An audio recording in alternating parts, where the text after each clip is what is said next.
Leader, there's a small number of issues I wish to raise this morning, the House.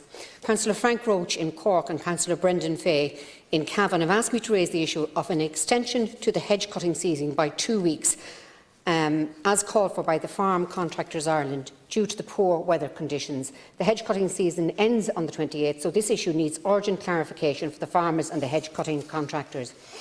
It was also a source of great dismay to me when I learned that the Ulster Bank was to wind down their operations in Ireland. My first thought was for the 2,800 employees and their families that face imminent threat of redundancy. We are already facing an economic crisis and an unemployment crisis. Many businesses and jobs are effectively on life support. As soon as the state supports for businesses and workers are withdrawn, like the temporary wage subsidy scheme, we could see a considerable lengthening of the dole queues. My second concern was about the fallout for small and medium-sized Irish businesses, for the consumer, and the erosion of competition in the already uncompetitive banking sector. This is a great threat to the Irish economy that already has to contend with the impact of Brexit and the government-imposed shutdowns. It is another unwelcome storm cloud when the mood of the nation is already gloomy. People are living under the cloud of fear and negativity being generated by sections of the media, by the government and the political classes, and by NEFIT. People are not being allowed to live. It is not right to permit the country to be ruled as if we were a hospital ward and for people to be treated like they were all vectors of a disease. This government's so-called living with COVID strategy is a fraud and an abject failure. Is being permitted to leave one's home only to go to a supermarket or a pharmacy living with COVID? Is being fined by the Gardaí for going walking in the hills or swimming in the sea living with COVID? To my mind, this is a dystopic vision of living. Even the term strategy is a misnomer.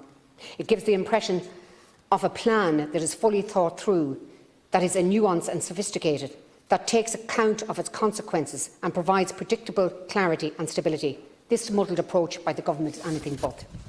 A series of arbitrary and ad hoc policies like the €9 meal with a pint policy, locking people down in their homes, shutting down businesses, squeezing the life of society and bungling attempts to roll out vaccines.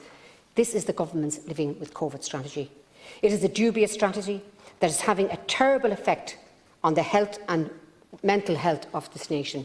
I am deeply concerned about what short and medium and long-term effects of the lockdown will have on people. I am concerned about the ballooning public debt and the prospect of business collapsing. I am concerned about the fallout from the closure of Ulster Bank.